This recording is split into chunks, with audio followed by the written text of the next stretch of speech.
Eu vou apresentar a nossa próxima keynote speaker, a nossa próxima conferencista. Como tenho a apresentação em inglês, apesar do meu inglês ser um bocadinho estar destreinado, eu vou ler e apresentar em inglês, apesar da Daisy falar em português.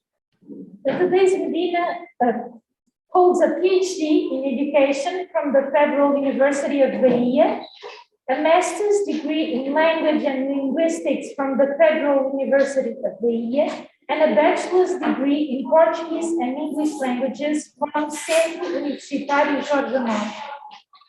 She's an English language teacher at the Federal Institute of Education, Science and Technology. She's the leader of the research group in Linguistic Studies, Translation and Accessibility, LINTRA, at the Federal Institute of Education. Her areas of interest are translation studies, social semiotics, and multimodal audiovisual translation and accessibility. Her research focuses on the areas of still image, audio description, and subtitles for the deaf and hard of hearing. She has been working on an audio describer and subtitler since 2008, and her presentation today has to do precisely with this, her activity in subtitling for the deaf and hard of hearing. Daí, dou-lhe então a palavra. Se quiser, pode pôr o seu PowerPoint em modo de apresentação, talvez seja mais... Não está em modo de apresentação para vocês? Para nós não, mas também não faz muita diferença, nós conseguimos ver bem. Porque para mim está. Que pena, deveria estar para todos. Deixa eu tentar novamente. Modo de apresentação. Apresentação dos slides. Isso. E então... Está igual para nós, mas não faz diferença. Está bom, conseguimos ler bem e tem toda a informação. Então, vamos começar. Boa tarde a todos. Meu nome, como a professora acabou de apresentar, é Daisy Medina. Eu falo do Brasil, mais especificamente do estado da Bahia, cidade de Salvador. Eu sou uma mulher parda, de pele clara. Eu tenho cabelo curto, cacheado, castanho. Uso óculos de grau de armação redonda, amadeirado. Estou sentada em uma cadeira de recurso alto, marrom, atrás de mim, uma parede branca. Isso que eu acabei de fazer é uma audiodescrição de mim em respeito ao público com deficiência visual, que porventura esteja acompanhando essa transmissão. Eu quero agradecer, primeiramente, a organização do evento, pela escolha do meu projeto, e eu trago aqui para vocês, pretendo apresentar a vocês hoje as charges para o público com deficiência visual. Em se tratando deste, um evento que tem como objetivo dar visibilidade às pesquisas e práticas na produção de quadrinhos, traduzir esse gênero textual de tamanho, alcance e responsabilidade social, que são as charges. Traduzir charges para o público com deficiência visual significa, no mínimo, respeito a este público. E é a partir desse pressuposto que eu inicio a apresentação para vocês hoje. Inicialmente, eu gostaria de falar um pouco sobre a deficiência, o que é deficiência. Bem, segundo a Lei 13.146, de 2015, que é a Lei Brasileira de Inclusão da Pessoa com Deficiência, Estatuto da Pessoa com Deficiência, considera-se pessoa com deficiência aquela que tem impedimento de longo prazo, de natureza física, mental, intelectual ou sensorial, o qual, em interação com uma ou mais barreiras, pode obstruir sua participação plena e efetiva na sociedade, em igualdade de condições com as demais pessoas. Essa é a definição de deficiência para a Lei 13.146. A A Convenção da ONU sobre os Direitos das Pessoas com deficiência também traz uma definição sobre o tema. Para ela, a deficiência é um conceito em evolução e que resulta da interação entre pessoas com deficiência e as barreiras devidas às atitudes e ao ambiente que impedem a plena e efetiva participação dessas pessoas na sociedade, em igualdade de oportunidade com as demais pessoas. O que há de comum entre a definição da LDI, da Lei 13.146, e a definição da ONU? Perceba que nas duas definições, eles tratam de barreiras, que a deficiência ela só se apresenta uma vez da interação dessas pessoas que apresentam algum tipo de deficiência com as barreiras impostas pela sociedade. Então, isso também aparece na definição da Convenção da ONU, onde ela traz também que as pessoas com deficiência resulta da interação entre as pessoas com deficiência e as barreiras apresentadas pela sociedade. Bom, o que, então, são barreiras nessas definições? É considerado pela Lei 13.146 barreiras qualquer entrave, obstáculo, atitude ou comportamento que limite ou impeça a participação social da pessoa, bem como o gozo, a fruição e o exercício de seus direitos à acessibilidade, à liberdade de movimento e de expressão, à comunicação, ao acesso à informação, à compreensão, à circulação com segurança, entre outros. Muito bem, então, o que nós temos é que, na verdade, essas pessoas com deficiência, elas têm algumas limitações, porém, essas limitações, elas se revelam ainda maiores quando elas estão diante das barreiras impostas pela própria sociedade. Ao longo do tempo, nós passamos por várias abordagens da deficiência. Né? Lá atrás, na antiguidade, nós tínhamos o modelo, né? O modo de abordagem sobrenatural, onde as pessoas com deficiência eram tratadas como seres diferentes que não mereciam espaço no mundo. Depois tivemos o modelo caritativo, onde se cuidava dessas pessoas, não, na verdade, dando-lhes condições de sobrevida, mas de superproteção a elas. Passamos por vários modelos, chegamos ao modelo social. Esse modelo social, ele coloca a deficiência, ele tirou um pouco a deficiência da visão médica e trouxe justamente para essa questão da sociedade, expondo a responsabilidade da sociedade em relação a esses seres. Né? E, atualmente, estamos sob o modelo dos direitos humanos. Para esse modelo, cada indivíduo, economicamente produtivo ou não, é visto como um ser humano com valor próprio inerente e cabe à sociedade promover o respeito, a aceitação e o suporte necessários para as diferenças. O objetivo final, na perspectiva do modelo dos direitos humanos, é construir sociedades genuinamente inclusivas, sociedades que valorizem a diferença e respeitem a dignidade e a igualdade de todos os seres humanos, independente de diferenças. Esse é o modelo que hoje é a abordagem sobre a qual tratamos hoje a deficiência. Nós temos pessoas com todos os tipos de deficiências, tanto no Brasil como no mundo. O nosso foco hoje é só a deficiência visual. Né? Como no Brasil, segundo dados do Censo Demográfico do Instituto Brasileiro de Geografia e Estatística, de 2010, 18,6% da população brasileira possui algum tipo de deficiência visual.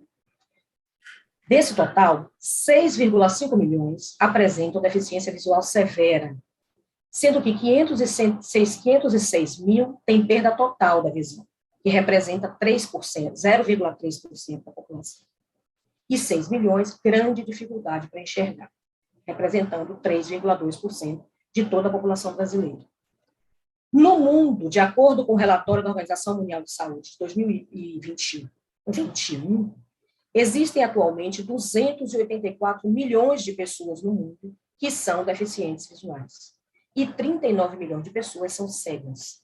Como vocês podem ver, o percentual de público com essa deficiência é imenso. E essas pessoas, elas estão no mundo e têm o direito, por lei, de participar, de ter acesso a todo tipo de lazer, informação, espaço, frequentar todos os espaços. Para isso, basta apenas que nós, enquanto sociedade, abracemos essas pessoas e derrubemos essas barreiras que dificultam o acesso delas a todos esses bens de direito. Ok? Quais são os tipos de deficiência que existem? Existe a deficiência visual congênita, que pode ocorrer por doenças infecciosas contraídas pela mãe na gestação, como no caso da rubéola. Também pode ser pela prematuridade do feto, como no caso da retinopatia, ou então ainda por predisposição genética, como no caso da catarata congênita. Então, essas são as pessoas que nascem sem o sentido da visão.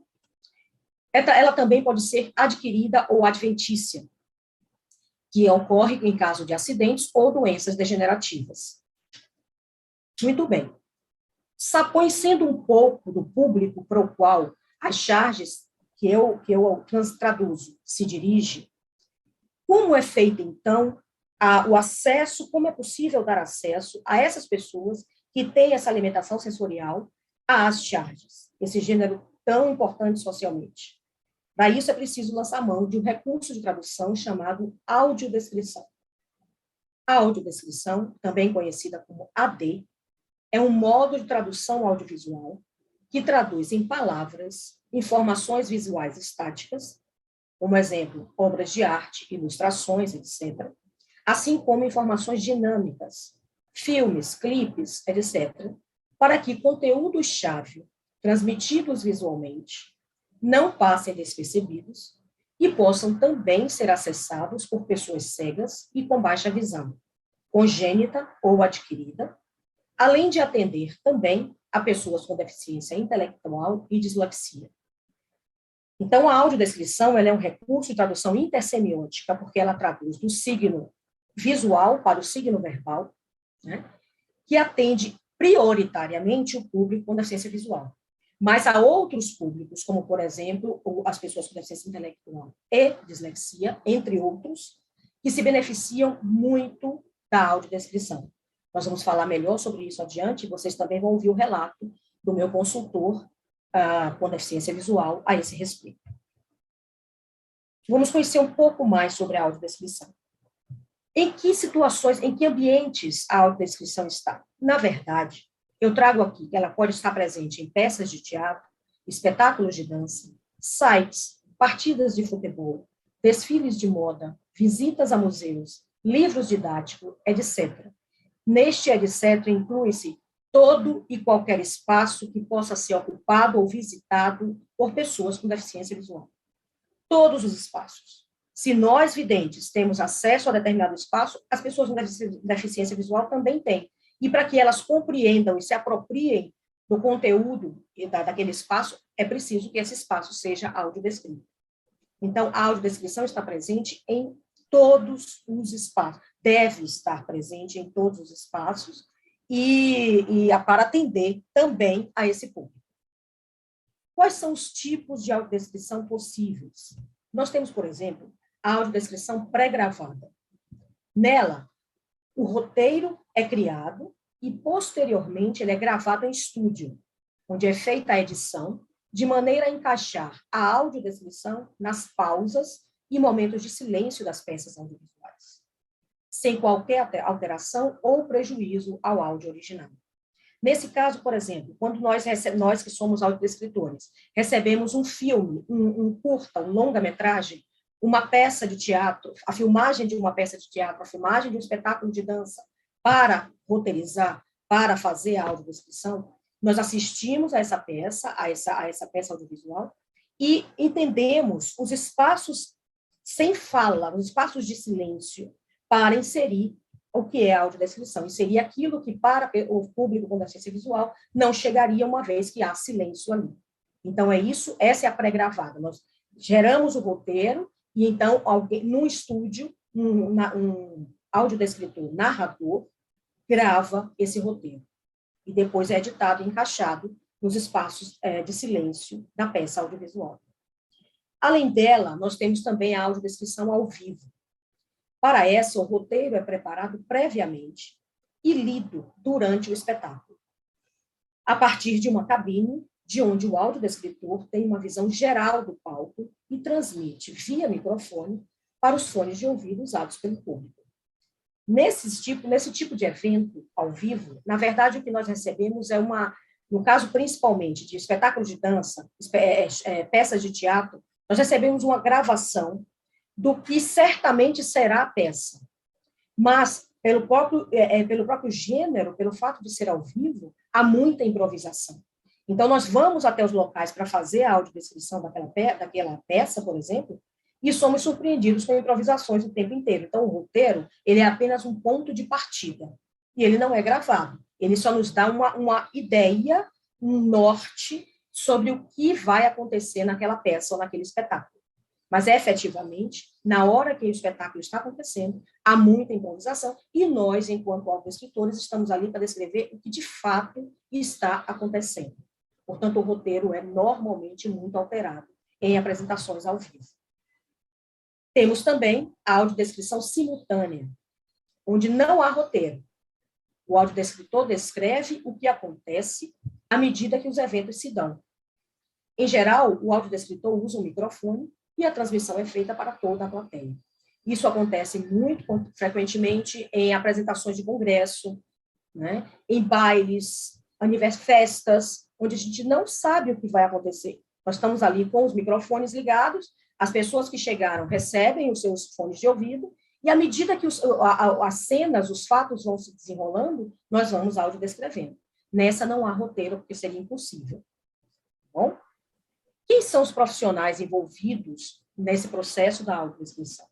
Nós temos o audiodescritor roteirista, que é responsável pela criação do roteiro, né? Escreve o roteiro da audiodescrição. Temos o audiodescritor consultor, que deve, obrigatoriamente, ser uma pessoa com deficiência visual, pois ele é responsável pela análise da adequação do roteiro quanto à clareza e objetividade na descrição das imagens. Esse profissional, ele é indispensável nesse processo, porque é a ele enquanto público, que a audiodescrição se dirige. Portanto, eu não posso, enquanto pessoa vidente, considerar que o roteiro que eu fiz atende plenamente a um público do qual eu não faço parte. Portanto, eu preciso da análise e aprovação, né, dele enquanto público-alvo. O terceiro profissional envolvido nesse processo é o audiodescritor narrador, que é responsável pela gravação do roteiro em estúdio ou ao vivo, né? Depois principalmente para audiodescrições pré-gravadas, naturalmente. A audiodescrição beneficia que públicos? Falamos um pouco lá atrás, mas temos um pouco mais aqui. Por exemplo, ela prioritariamente beneficia o público com deficiência visual. Mas ela também beneficia o público com autismo, e para isso existe uma pesquisa do Fellowers, de 2012. Pessoas com deficiência intelectual, da Carney, de 2015, tem a tese também defendida mais recentemente. Isso foi o mestrado dela. Ela continuou com esse tema no doutorado. Também auxilia no aprendizado de uma língua estrangeira, né? Ela auxilia as pessoas disléxicas pela quantidade de detalhes e informações que ela traz. Ela auxilia também pessoas idosas pela riqueza de detalhes, e há uma pesquisa sobre isso. Eu sou professora de inglês e digo que ela auxilia os alunos sem qualquer tipo de deficiência. Os meus alunos, quando eu passo uma atividade onde há audiodescrição, eles se beneficiam muito. Eles dizem, professora, eu atentei para detalhes que normalmente eu não atentaria. Então, a audiodescrição também atende ao público vidente, certo? Que não se encaixe em nenhum desses citados previamente. Como é formada, que elementos devem fazer parte de um roteiro de audiodescrição para que ele se comunique com seu público? Bem, os elementos orientadores da audiodescrição são o que, quem, faz o que, como, onde e de onde. Ou seja, eu não posso ter um roteiro onde eu vou narrar uma cena sem dizer o que está acontecendo na cena, quem está presente nela, fazendo o quê, de que maneira, que tipo de contato eu faço com essa pessoa, ou seja, onde ela está em relação a mim, observador, e de onde eu observo essa pessoa. Então, essas informações são extremamente relevantes, na verdade, essenciais, para que um roteiro de audiodescrição faça sentido para o público-alvo. Muito bem. Ciente de todos esses aspectos, tanto do público-alvo quanto da audiodescrição, na minha tese de doutorado, eu elegi trabalhar com imagens estáticas. Por quê? A maioria das pesquisas em audiodescrição no Brasil e no mundo se concentram em imagens dinâmicas. Então, existem inúmeras pesquisas na Europa, nos Estados Unidos, no Brasil, em todo canto do mundo, concentradas principalmente em audiodescrição de filmes, de peças teatrais, de peças de espetáculos de dança, mas principalmente de filmes e séries, por exemplo. Muito poucas pesquisas se faz sobre imagens estáticas.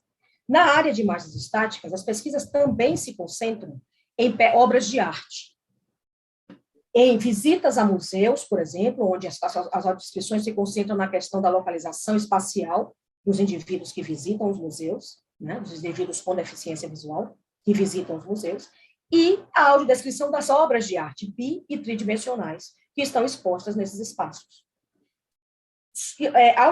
Pesquisas sobre audiodescrição de imagens do material didático, eu encontrei no Brasil uma única, que fala sobre a audiodescrição na escola, porém, ela não, as orientações que ela traz para gerar o roteiro se concentram basicamente nas orientações dadas para a construção de roteiros de audiodescrição para imagens dinâmicas, ou seja, ela não apresenta dados, uma metodologia concreta para o gênero estático. Ela trabalha com as orientações de imagens dinâmicas, que são gêneros diferentes, com especificidades diferentes. Assim, como eu elegi trabalhar com imagens estáticas no meu doutorado, eu fui em busca de uma metodologia, de uma teoria que se debruçasse sobre esse tipo de imagem.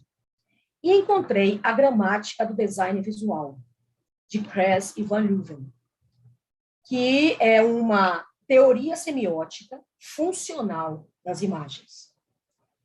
Ela apresenta regras e normas formais para uma análise sistemática de estruturas visuais a partir de seus códigos semióticos dentro do desenho visual ocidental. Para Kress e Van Leeuwen, assim como a linguagem verbal,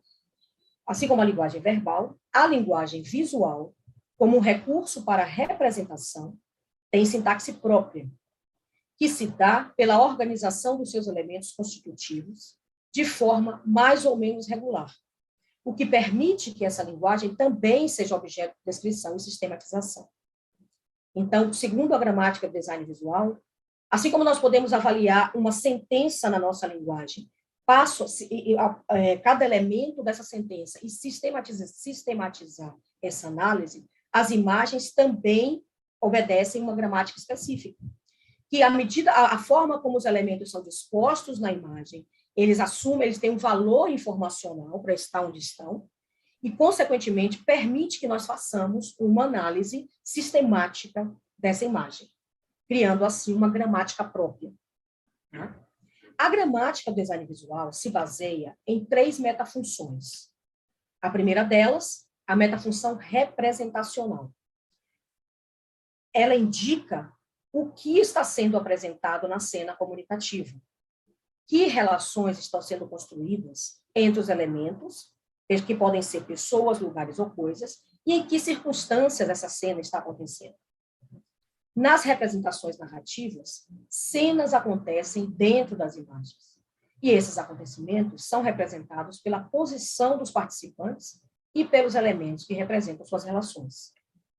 Bem, com essa metafunção representacional, eu dou conta de 4 elementos essenciais da autodescrição, que é o que e o quem, e o faz o que como. Ou seja, no momento que eu estou narrando a cena, eu estou dizendo o que está acontecendo, quem está participando, fazendo o que e de que maneira. Então, a metafunção representacional, através das suas unidades de análise, me permite dar conta dessas informações que são essenciais para um roteiro de audiodescrição, como já apresentei previamente. A segunda metafunção é a interacional. Para essa metafunção, os recursos visuais constroem a natureza das relações de quem vê e o que é visto. As imagens interagem com os espectadores e sugerem que atitude estes devem ter em relação ao que está sendo representado, através do contato visual que o participante representado estabelece com o observador. Os ângulos da imagem definem o poder que se estabelece entre participante e observador. Eu sei que aqui eu estou entre muitos chargistas, né, pessoas que produzem imagem, e nós sabemos que nenhuma imagem é inocente, nenhum elemento que está ali está por acaso. Então, quando se cria uma imagem, uma ilustração, o criador, o produtor dessa imagem, também cria junto a forma como ele espera que o público se relacione com a imagem, de que maneira ele espera que o público interaja com essa imagem. E isso passa pela disposição dos elementos na imagem, o ângulo no qual você coloca aquele elemento para ser visto pelo observador, de cima para baixo, você dá poder ao observador, de baixo para cima, você dá poder ao personagem. Né? Então, há todos esses elementos que são utilizados pelo produtor da imagem. E isso representa como o observador deve se relacionar com a imagem e de onde ele está vendo, tendo acesso aos elementos da imagem. Essa é a metafunção interacional, portanto, também me ajudando a dar conta de mais elementos essenciais na audiodescrição. A terceira metafunção é a metafunção composicional, que permite analisar a lógica dos elementos representados nas imagens, pois ela se refere aos significados obtidos através da distribuição do valor da informação ou ênfase relativa entre os elementos da imagem. Kress e Van Leeuwen interpretam o valor da informação a partir da orientação dos processos de escrita e de leitura na cultura ocidental, na qual a escrita ocorre da esquerda para a direita e a leitura de cima para baixo. Essa metafunção composicional ela é de extrema importância, principalmente para o público ao qual eu me dirijo, e vocês vão entender o que eu estou dizendo.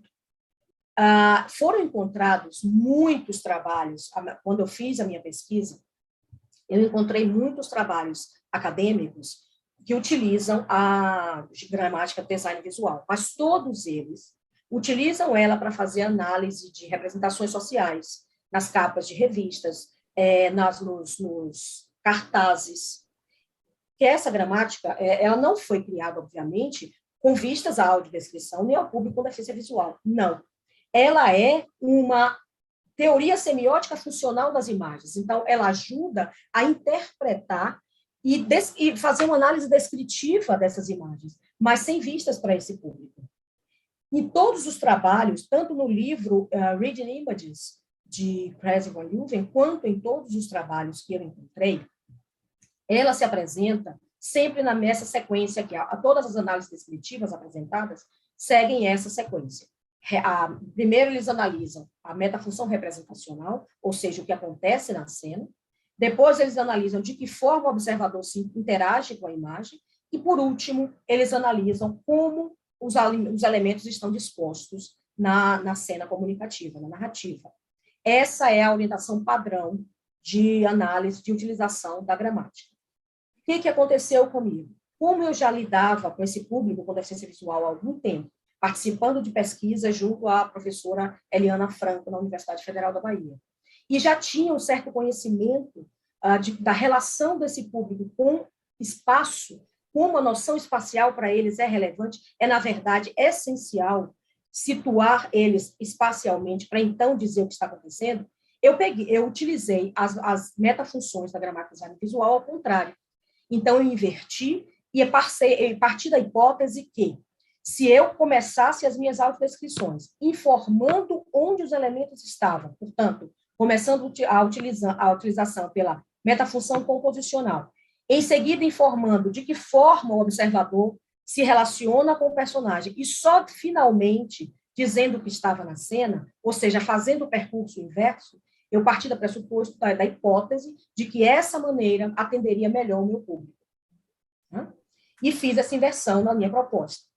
Nasceu daí, então, a metodologia para a audiodescrição de imagens estáticas chamada MAIE, de minha autoria, produzida inicialmente na minha tese, defendida em 2019, e que vem ganhando corpo desde então, através, principalmente, do projeto das charts acessíveis. E agora eu vou começar a iniciar a apresentação da Maia, finalmente, para vocês. Isso posso Sim, sim, professora. conseguimos ver o PowerPoint, ou seja, o PowerPoint para nós está congelado. Nós acompanhamos tudo o que disse, percebe-se perfeitamente, mas depois se tiver imagens que seja importante mostrar, nós não estamos a conseguir ver. Ah, vocês não estão conseguindo ler o texto? Nós vemos só o primeiro PowerPoint e está congelado, nós não vemos os outros, mas ouvimos-lo muito bem e fala de uma forma muito clara, até agora, tudo ótimo. Está certo. A partir de agora temos muitas imagens para compartilhar. Deixar de compartilhar e voltar a compartilhar. E aproveita para a demonstração dar A questão para... é que não sou eu que estou a compartilhar. Não, tu compartilhas a tela. Tens que deixar de Não, compartilhar. não fui eu. Não, a tela. Não sou eu que estou a compartilhar a tela. Então tem que dar a atualização hoje. Estás a perceber? Quem está a partilhar o PowerPoint não somos nós. Estou a perceber. Tem que sair e voltar a entrar. No PowerPoint. A minha colega está a sugerir que interrompa o compartilhamento de tela e depois volte a fazer outra vez para ver se o PowerPoint... Ah, eu vou sair, então, do PowerPoint e voltar para ver se melhora, tá bom? É isso. Às vezes acontece. Tá, fechou. Mas estamos a ver. Se calhar é não pôr no modo de... Não, mas é melhor começar. Da experiência... Eu estou abrindo novamente para ver se consegue ampliar para vocês. É muito estranho, porque para mim a tela ele está completamente maximizado.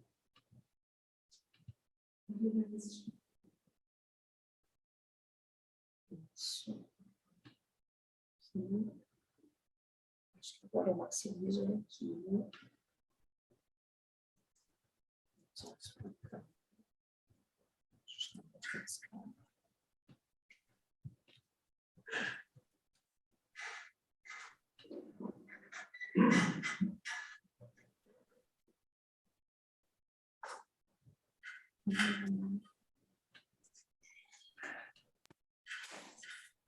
Então, professora? Pode mudar agora de slide para nós vermos se ele funciona? Sim. Se for fazendo assim, nós conseguimos ver, de facto, mas Pronto. tem que ir clicando nas imagens, não sei se... Podemos seguir daqui? Sim. Pronto. Então, a partir desse momento, eu apresentei para vocês como nasceu a Maia, né, a minha metodologia. E agora eu começo a apresentar ela de fato para vocês. Bem, a Maia, para atender as charges e cartoons, que foram gêneros imagéticos que eu trabalhei na minha tese, ela parte inicialmente, a primeira parte da Maia diz o seguinte: as audiodescrições de charges e cartoons devem descrever o gênero imagético. Se a charge for composta por mais de um quadro, ela deve informar o número de quadros e a forma como eles estão dispostos. Deve informar a cor do fundo, informar se a charge é em preto e branco, informar o título, se houver, e informar o autor ou a fonte da imagem. Essas são as primeiras informações necessárias como uma introdução para a charge, né? E aí eu trouxe uma charge exemplo que está na conta, as charges acessíveis. Perceba, essa é uma charge e eu começo a descrição dela dizendo: charge em fundo branco, autor Nando Mota. Essa informação dá conta das primeiras orientações da Maia, da metodologia. Em seguida, eu tenho outro exemplo de charge para vocês, essa aqui, que eu digo charge em tons de cinza, autor Latuf, 2022, brasildefato.com.br. Essas informações, elas são necessárias para que o público com deficiência visual tenha uma noção inicial de a que tipo de imagem ele está sendo conduzido, as cores que predominam nela e, naturalmente, a autoria, né? Eu preciso dar crédito aos auxiliadores. Nessa outra imagem, essa é uma charge de 4 quadros, então eu preciso informar o meu público como ela é formada. Então, eu digo charge em 4 quadros, 2 em cima e 2 embaixo, em fundo branco. Autor, Nando Mota. E essa charge em fundo degradê, de branco no centro para cinza nas extremidades. Autor, Bruno Struzani, 22, @desenho ladino. Então, todos esses 4 exemplos que eu trouxe para vocês, trata-se de charges com fundos diferentes, tipos diferentes, como no caso que tem 4 quadros, e essas informações iniciais, elas precisam ser passadas para o público com deficiência visual, para que ele tenha uma noção geral de a que tipo de imagem ele está se dirigindo. Ok? Então, essas foram as primeiras orientações da Maia. Seguimos agora. A 6ª orientação dela é preciso contextualizar a cena. Quando eu digo contextualizar a cena, o que é que eu digo? Eu preciso localizar e identificar os personagens. Lembram que a minha audiodescrição, o roteiro da audiodescrição, ela inicia pela metafunção composicional, que é justamente respeitando a noção de espaço para esse público visual, que é tão importante. Então, a primeira informação é localiza e identifica os personagens. Em seguida, informa o ângulo no qual eles são vistos, caso não sejam vistos de frente e de corpo inteiro. Então, se o personagem aparece de frente para o observador e de corpo inteiro, eu não preciso chamar atenção para detalhes. Mas, caso não seja isso, então eu preciso informar. O personagem tal é visto dos ombros para cima ou da cintura para cima, somente o rosto, tá bom? E também devo informar a posição dos personagens. Eles estão como? Estão sentados, estão em pé, estão deitados, ajoelhados? Eu preciso dar essa informação para o meu público. E então eu trago alguns exemplos para vocês. Por exemplo, essa charge aqui, eu tenho apenas um personagem presente, e eu digo, no centro, o ministro da Saúde, Marcelo Queiroga, visto de costas, com o rosto voltado para o observador, caminhando para o canto superior direito. Então, veja, não só é importante a noção de onde esse personagem está, no centro, eu identifico ele, digo como ele é visto de costas, com o rosto voltado para o observador, e digo em que sentido ele está caminhando. Toda essa noção de espaço é importantíssima para esse público, para que eles, de fato, se situem na cena. Um outro exemplo, nessa aqui eu tenho uma charge com 2 personagens. Todas essas charges, pessoal, está disponível na conta @chargesacessíveis, no Instagram, tá? Bem como no Facebook também, na galeria de charges acessíveis. Então, nessa segunda charge, eu tenho aqui 2 personagens. No canto superior esquerdo, Eduardo Leite, governador do Rio Grande do Sul, visto dos ombros para cima, veja essa informação, atrás de um arbusto verde. Eu situo, eu localizo, identifico e dou informação sobre como ele está sendo visto.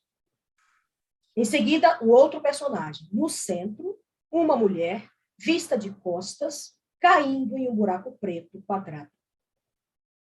São muitas informações? Sim, são. Mas são essenciais para que o meu público saiba quem são os personagens presentes na peça, onde estão e como são vistos. Tudo isso é essencial. E tudo isso faz parte das metafunções composicional e interacional. Até aqui nós não temos a metafunção representacional, que eu não estou narrando a cena ainda.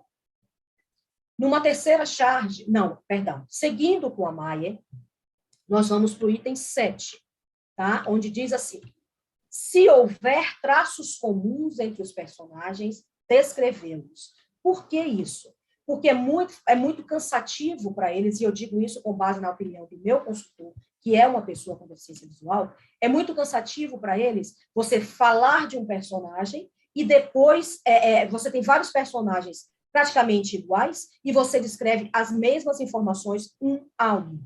Isso cansa, porque é a mesma informação sendo dita várias vezes. Então, se há personagens com características comuns, descreve tudo de uma vez. Por exemplo, à esquerda, 2 cavaleiros medievais, lado a lado, com armaduras cinza, espadas na mão direita e escudos marrons no braço esquerdo, ao lado do corpo, protegendo o rosto. Os 2 são iguais, estão na mesma posição, vestindo iguais, fazendo a mesma coisa. Então, eu não vou descrever um para depois descrever outro, porque eu vou ter um excesso de informações repetitivas que vai cansar o meu público. Então, uma vez que há traços comuns, descreve todos de uma só vez. Bem? Seguindo. Nessa outra charge, nós temos também muitos homens iguais, vestidos iguais, então eu vou aproveitar para descrevê-los de uma só vez. Então, os homens, claro que essa informação está no meio do roteiro, não é o início do roteiro. Então, os homens são negros e usam boné cinza, óculos escuros, colete preto sobre camisa cinza claro, calça cinza escuro e sapatos pretos. Mais uma vez, concatenação de informação para simplificar para o meu público. Outra orientação da Maia, muito importante. Observar a narrativa para definir a ordem da descrição dos personagens e elementos da imagem. As falas costumam orientar a ordem da descrição. Então, a descrição dos elementos deve conter localização. Veja que sempre a localização é uma coisa essencial no roteiro. Localização, caso não tenha sido informada na contextualização. Descrição com o máximo de detalhes possível. Cor, contornos, proporção, etc. Cada novo item descrito precisa ser localizado. Então, por exemplo, nessa charge aqui, eu tenho dois personagens, só que eu não vou descrever os dois ao mesmo tempo, por uma questão de quantidade de informação. Então, eu começo no centro, um garoto visto de costas, em leve perfil esquerdo, sentado no chão, com as pernas cruzadas e joelhos flexionados, diante de uma TV lilás, sobre uma mesa marrom. Em cima da TV, uma antena cinza de 2 hastes em V, com pedaços de palha de aço cinza nas pontas. Veja que para cada elemento que eu descrevo, eu trago a localização e os detalhes. Então, no centro, o garoto, descrevo o garoto. Diante de uma TV lilás, bom, se ele está em perfil, em leve perfil esquerdo, diante dele a televisão está à esquerda, naturalmente. Aí, diante de uma TV, daí eu começo as informações sobre a TV, o máximo de detalhes possível. E depois eu entro no próximo elemento. Atrás dele, à direita, sua versão adulta, usando as mesmas roupas e calças ao invés de bermudas. Aí vem um novo elemento, a imagem da TV. No centro da TV, sobre fundo marrom, a explosão de uma bomba nuclear. Então, os elementos eles são apresentados, localizados, identificados e descritos. Um a um, nunca esquecendo de localizar os elementos. Cada vez que surge um novo elemento, localiza, descreve. Localiza, descreve. Nessa outra charge, nós temos aqui, à esquerda, à frente de uma mesa marrom com 4 pilhas de livros, uma mulher em leve perfil direito conversa com um homem à direita, que está à frente de uma estante marrom com 5 prateleiras de livros. Entende? Então, os elementos vão surgindo e eles vão sendo descritos à medida que são apresentados, localizados principalmente. Seguindo. Próximo ao passo da Maia, a descrição dos personagens deve conter descrição do fenótipo, cor da pele, cabelo, olhos, nariz, etc. E a descrição da roupa e acessórios. Nessa charge que apresento para vocês, é dito o seguinte: no centro do quadro da esquerda, um senhor caminha para a esquerda com um cartaz vertical. Ele é branco, calvo, com cabelo liso, grisalho na altura do ombro, sobrancelhas grossas e barba longa, grisalha. Usa uma veste de mangas compridas, branca, na altura dos joelhos, calça branca e sandália marrom. Essas informações precisam estar presentes. Nós estamos descrevendo cada personagem que aparece na cena. E nessa ordem, primeiro descreve o fenótipo, depois as roupas e os acessórios. A próxima orientação da Maia orienta a descrever a ação. Finalmente chegamos na metafunção representacional. Agora é hora de descrever a ação. O público já foi informado quanto à localização dos personagens, como eles são e como eles estão sendo vistos. Agora vem o que eles estão fazendo. Então, descrever a ação dos personagens e informar suas expressões e gestos. Então, com a cabeça inclinada para trás, nessa charge aí, tá? Então, eu descrevo. Com a cabeça inclinada para trás, os olhos fechados e um largo sorriso, Bolsonaro segura o bico da mangueira sobre o prato, de onde saem jatos amarelos. Essa mangueira já foi descrita anteriormente. Com as mãos sobre a mesa, empunhando uma faca na mão direita e um garfo na mão esquerda, o mapa olha com expressão de surpresa para o prato. 2 gotas à esquerda e 2 à direita, sobrancelhas arqueadas, olhos arregalados e boca arqueada para baixo. Essa é a descrição da expressão, porque quando eu digo que o mapa olha com expressão de surpresa, eu preciso descrever para o meu público o que é uma expressão de surpresa. Porque, de repente, é de surpresa para mim, mas para a pessoa que vai ouvir, ela pode inferir diferente. Ela pode achar que não, isso não é uma expressão de surpresa, é uma expressão de susto. Não tem problema. O que eu preciso é descrever essa expressão. Então, aqui eu descrevo passo a passo o que ele está fazendo e o que o mapa está fazendo. Então, o ator e o reator da cena.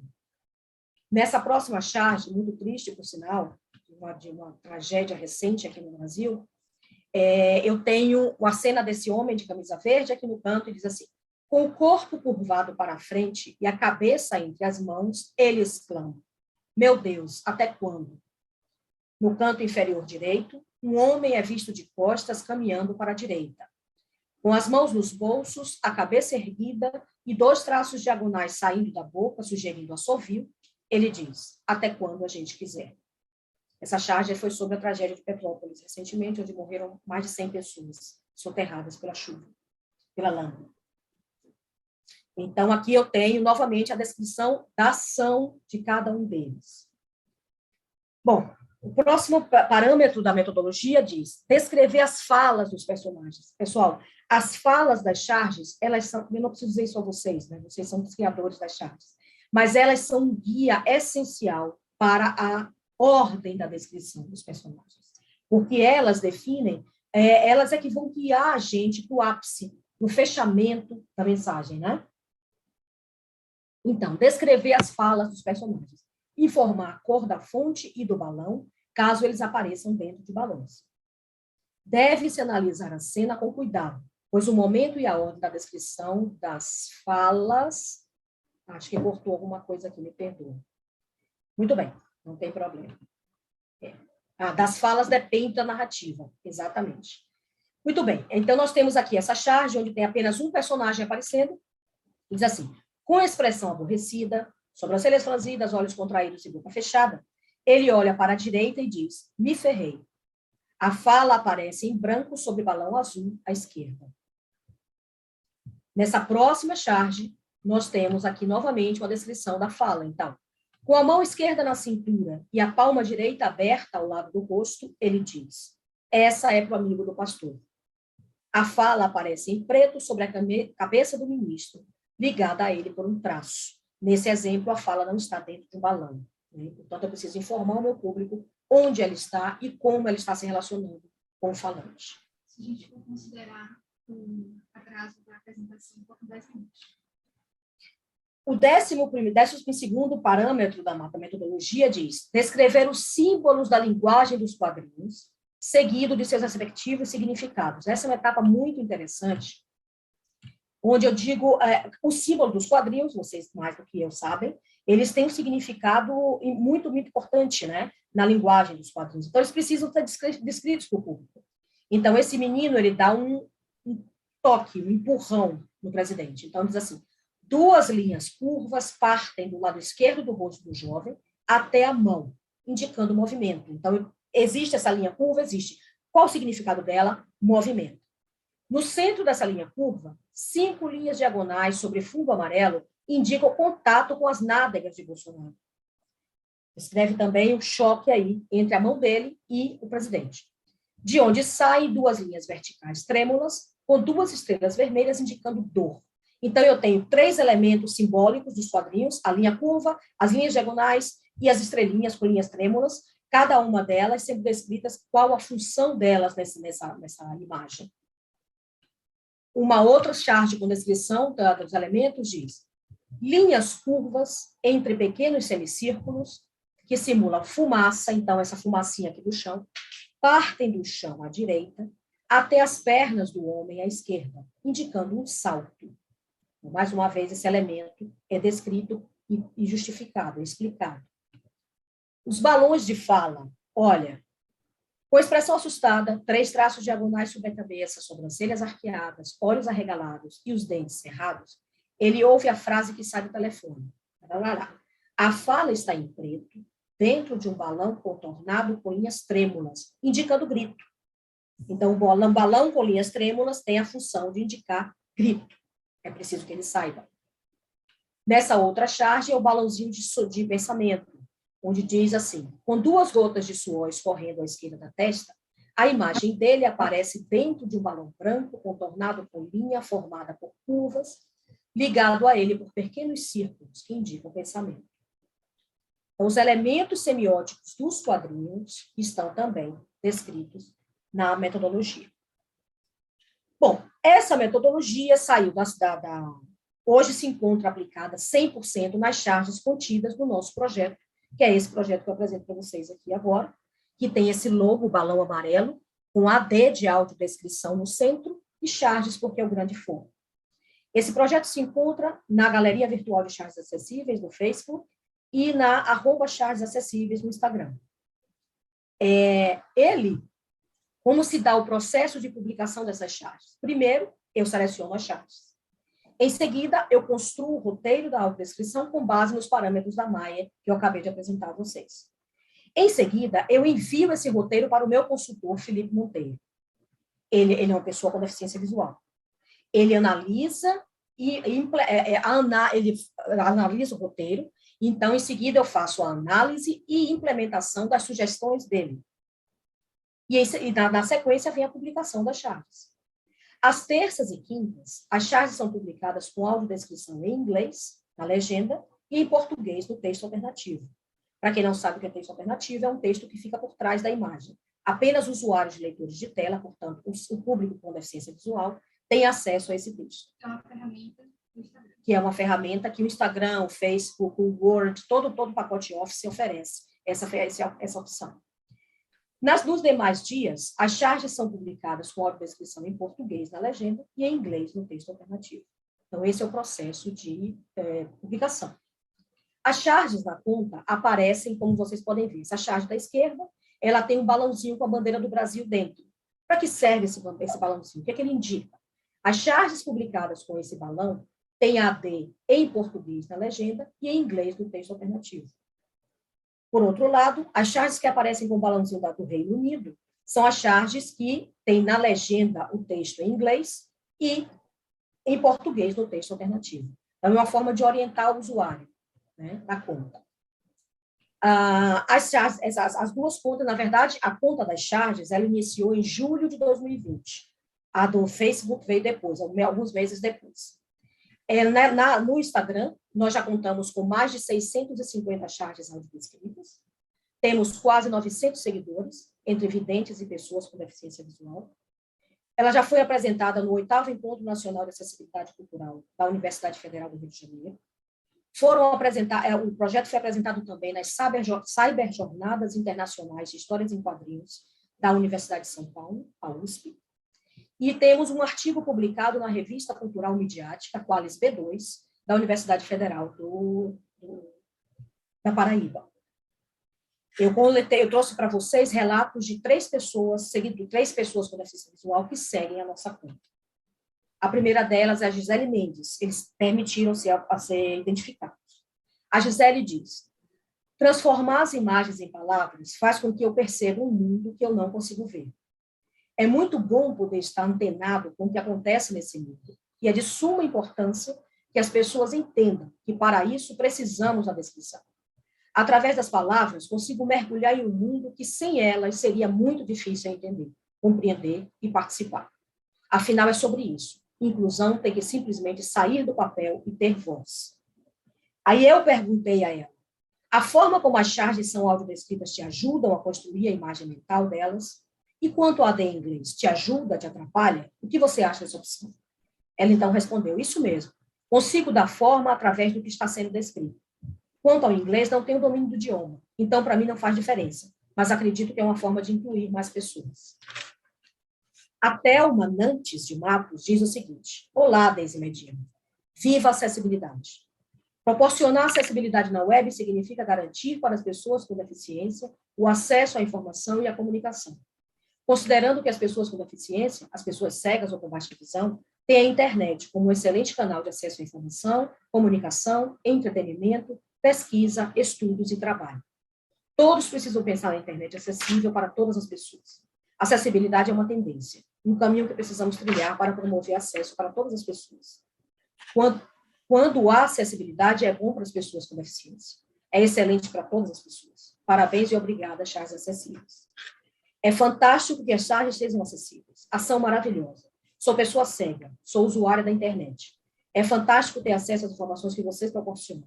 Abraço, estou à disposição. Eu fiz a mesma pergunta sobre o inglês, e ela diz, sim, a descrição das imagens é fantástica. Apesar que alguns dos smartphones têm aplicativo que realiza a descrição muito breve das imagens. Quanto à descrição em inglês, eu acredito que possibilita para mais um idioma. Estranho no começo, mas depois observei que também tem em português. Como eu disse, eles usam leitor de tela. Então, ela deve ter tido acesso primeiro a uma charge onde havia a descrição em inglês do texto alternativo. E, por último, Edivaldo. Ele diz, olá, professora Deise. Então, eu tenho cegueira total e comecei a dar mais atenção às charges quando fiz o curso de audiodescrição contigo. Comecei a consumir mais esse produto, pois antes a falta de acessibilidade em livros é de sempre. Não me fazia ter interesse. Aqui, eu sempre consumo conteúdo em português, pois ainda não sei inglês, mas é uma língua que eu gostaria de aprender muito. Como eu enxerguei até meus 6 anos, tenho noções de cores e etc. As imagens ficam bem claras na minha cabeça, exceto quando eu não sei o nome de algum objeto e fico em dúvida. Mas se estiver alguém do meu lado, mostro a imagem para que a pessoa me dê uma ideia. Espero que possamos ter outros workshops, blá, blá, blá. Então, esses são 3 depoimentos de pessoas que seguem a conta e se beneficiam das charges audiodescritas. Quanto tempo ainda tem, professora?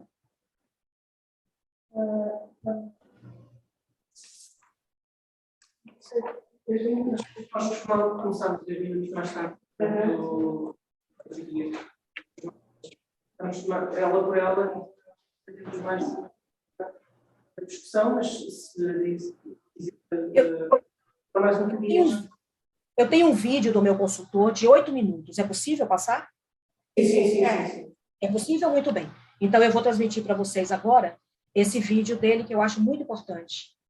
Dividir, tem uma noção Felipe é uma pessoa que vai falar de 2 posições. Ele, enquanto pessoa com deficiência e consultor em audiodescrição e acessibilidade cultural, ele tem noção do processo e do produto. Ele é usuário do produto e tem noção do processo. Então, eu acho muito importante ouvir. Só um minuto.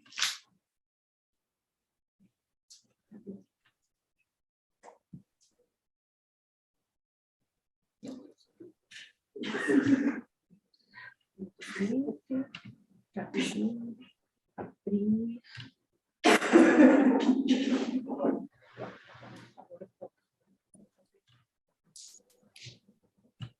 Pronto, já vamos iniciar. Meu nome é Felipe Monteiro, eu tenho deficiência visual, 44 anos e 1,70 m. Eu sou um homem branco, de pele morena clara, cabelo, sobrancelhas e olhos castanhos escuros. Estou com uma camisa amarela e atrás de mim uma parede branca com uma faixa horizontal colorida. Venho aqui para falar um pouco sobre a importância do papel do consultor em audiodescrição.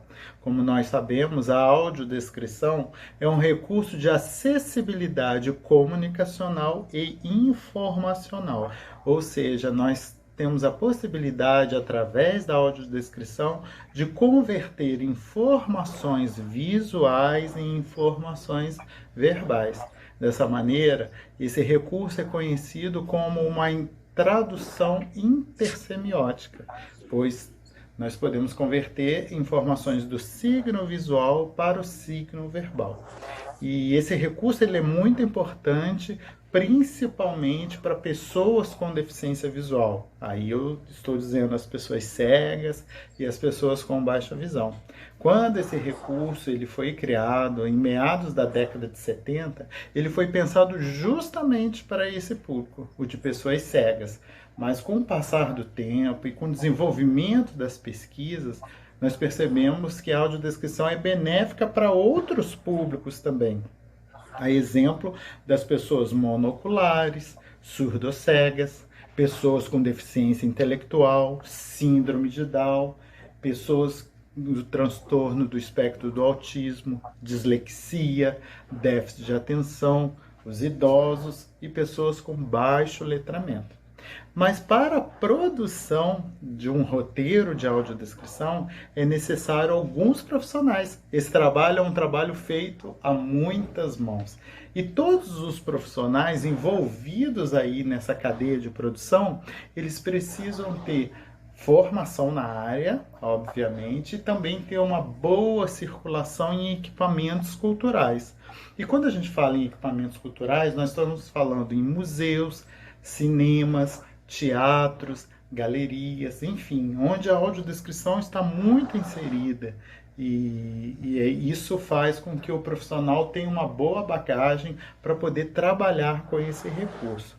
E também é necessário que esse profissional tenha um bom vocabulário e um domínio da língua, porque nós trabalhamos com texto o tempo todo. E desses profissionais nós temos primeiramente o roteirista, que é esse profissional que não tem nenhuma limitação visual e que vai fazer essa tradução das informações visuais e informações verbais.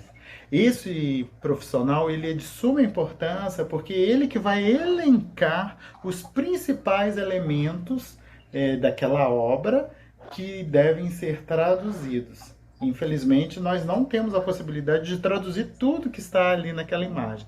Por isso, o papel do roteirista para elencar esses principais elementos.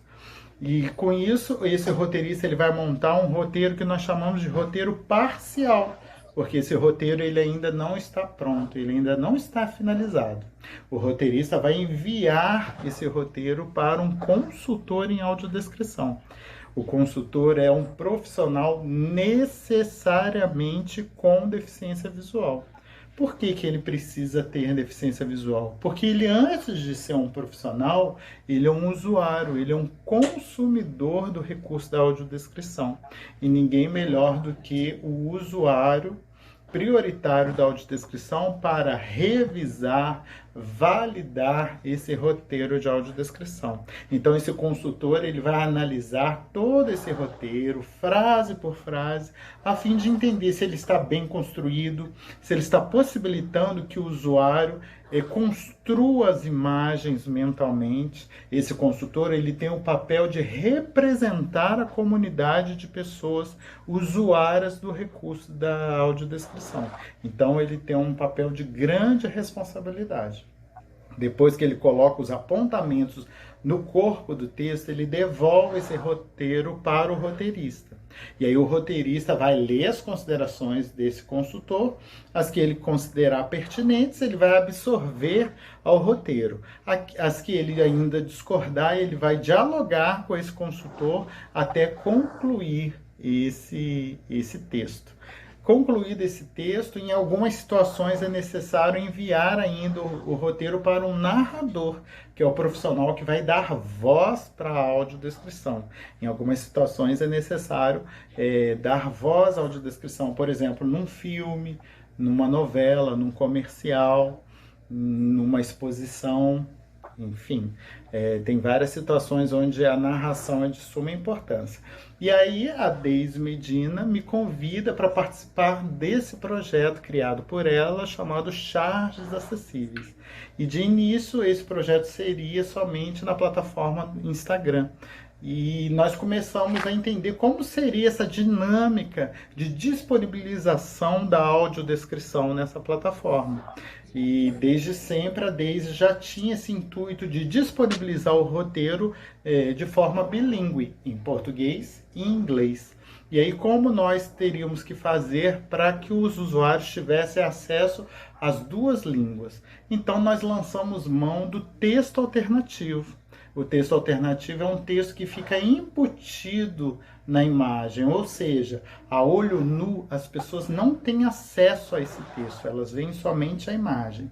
Mas aquele usuário que tem acesso através do leitor de telas, que são aqueles softwares que convertem informações textuais em áudio, através de uma voz sintetizada, assim que eles fazem a varredura no site, na plataforma, e chegam numa imagem que possui um texto alternativo, automaticamente esse software faz a leitura do roteiro da audiodescrição. Mas aí nós ainda tínhamos a questão do outro idioma. Então, nós decidimos fazer sempre 2 postagens. Na primeira postagem, se o texto alternativo, esse texto embutido, estivesse em português, a legenda estaria em inglês e vice-versa. E assim tem sido esse trabalho com as charges acessíveis, que já tem quase 700 imagens postadas com o roteiro de audiodescrição bilíngue. Para mim é um prazer participar desse projeto, por conta da importância desse tipo de imagem, né? Essa importância social, importância política, e esse tipo de material ele pode ser utilizado de diversas formas. Se nós pensarmos no contexto educacional, quantas possibilidades nós temos de trabalhar com as charges, né? Falar sobre política, falar sobre as questões da sociedade, falar sobre história, falar sobre imagens, falar sobre acessibilidade, quantas questões estão envolvidas. Então esse projeto é um projeto muito importante, que dá acesso para muitas pessoas que até então não tinham acesso a esse conteúdo. E são conteúdos atuais, conteúdos que estão acontecendo neste momento. Então as pessoas elas têm um acesso quase que instantâneo, conforme os fatos vão ocorrendo, elas vão tendo acesso aí às charges. E depois o projeto se ampliou e também agora está disponível na plataforma do Facebook, que é uma plataforma que nós, usuários de leitores de tela, sabemos que é uma plataforma mais amigável, que possibilita uma navegabilidade muito melhor. Obrigado aí pela oportunidade de poder falar um pouquinho mais sobre a audiodescrição. Até logo. Muito bem. Isso era tudo que nós tínhamos para apresentar. Eu agradeço muito ao evento, agradeço a oportunidade de apresentar nosso projeto para vocês. Estou à disposição.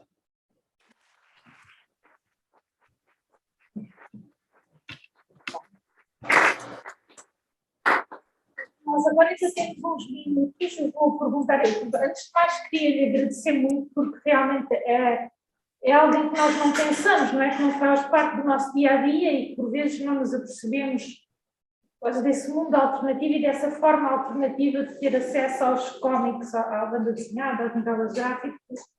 Portanto, eu se calhar abria um espaço para perguntas, se quiserem colocar alguma questão, se tiverem alguma curiosidade.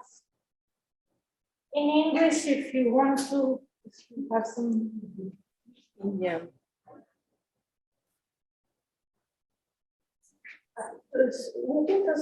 Sim, ok. Você consegue ouvir-me? Talvez tenhas que falar mais alto. Consegue ouvir-me? Sim, eu estou ouvindo. Eu, na verdade, tinha 2 perguntas que não estão muito relacionadas. A primeira é, tenho curiosidade em saber se comparou para as mesmas imagens uma interpretação seguindo a semiótica visual do Günter Kress e de Van Leeuwen e uma leitura a partir da metodologia MAI, e se as interpretações semióticas que faziam das imagens se ofereciam interpretações alternativas. Entre uma e outra interpretação. Não muito bem, para mim ficou um pouco confuso. O Hugo perguntou se tinha feito a experiência. Ou seja, podes falar O microfone está ao pé dessas mesas. O máximo. Consegue ouvir melhor? Acho que sim, acho que melhorou agora.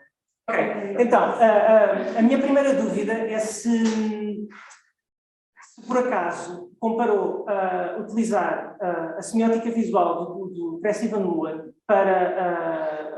com a metodologia MAI para as mesmas imagens, e se sim, se as 2 formas de interpretação das imagens se oferecem interpretações alternativas. Portanto, se a metodologia MAI chega a conclusões diferentes às da semiótica visual do Percy Bernoulli. Na verdade, não foi feito, eu não elaborei em momento nenhum qualquer roteiro seguindo a orientação representacional, interacional, composicional.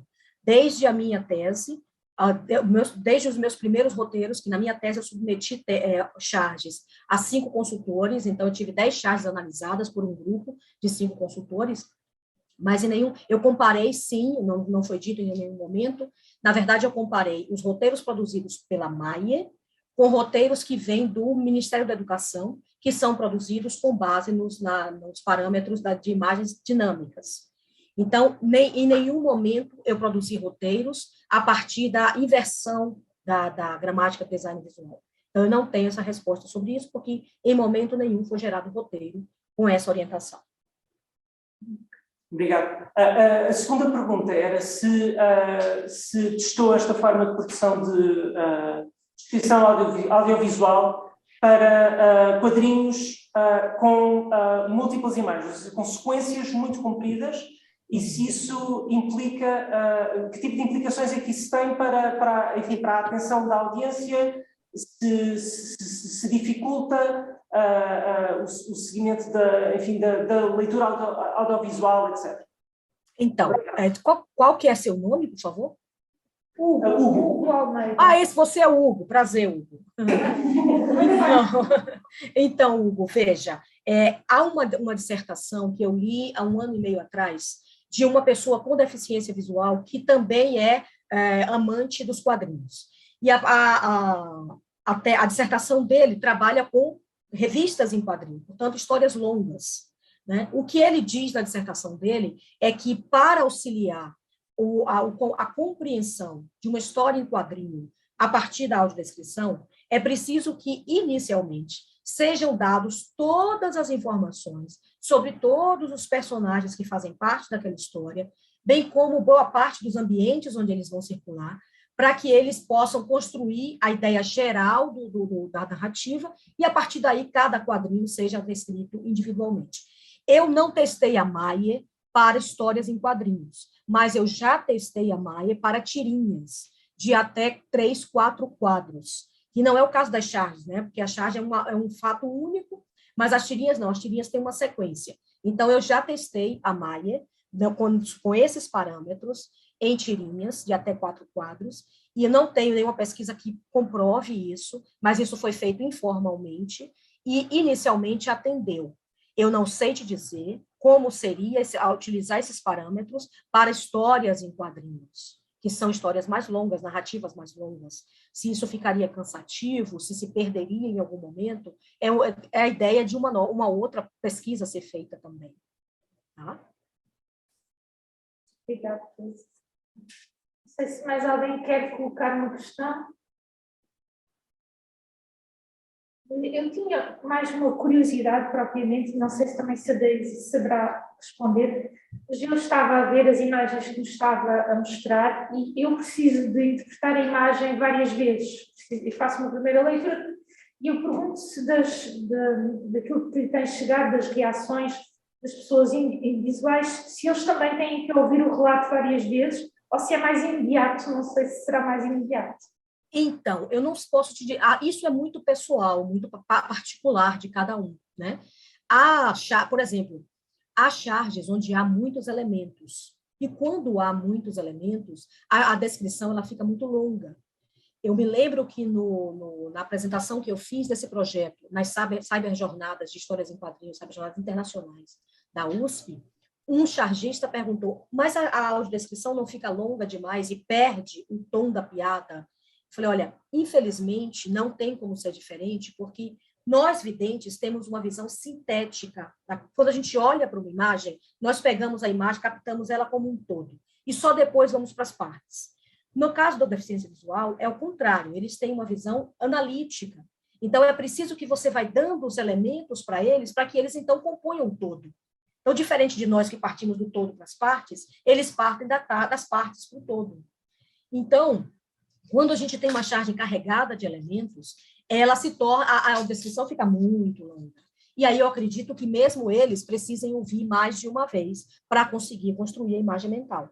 Quando são charges simples, o roteiro é curto, objetivo, eu acredito que a maioria deles não precisa. E sempre que eu faço um teste com autodescrição entre os meus alunos, por exemplo, videntes, é gritante a diferença, a dificuldade que nós videntes temos em construir uma imagem mental a partir do que se ouve. Porque nós dependemos muito do canal visual, né? Nós confiamos muito e estamos acostumados a construir a partir do que a gente vê. Eles, ao contrário, por conta da falta da visão, eles, claro, aguçaram os outros sentidos. Então, para eles, construir uma imagem a partir do que houve é muito mais rápido e objetivo do que para nós. Mas, sim, eu acredito que algumas pessoas com deficiência visual, principalmente aquelas que adquiriram a deficiência ao longo da vida, elas devem, provavelmente, precisam ouvir mais de uma vez o roteiro para construir a imagem. Já aquelas que nasceram sem o sentido da visão, estão mais acostumadas a construir o mundo a partir do que ouvem. Então, talvez para elas seja mais rápido. Obrigada, Deise. Não sei se tem mais perguntas. Não? Então, nesse caso, se calhar damos a sessão por encerrada. Muito obrigada, Deise. Gostámos muito, foi muito interessante e muito claro. Agradecemos muito pela sua apresentação. Muito obrigada. Eu que agradeço. Foi muito gratificante apresentar esse projeto para vocês, porque eu sei da importância do trabalho de vocês, da visibilidade desse evento, e é muito bom fazer parte dele. Muito obrigada. Obrigada a nós.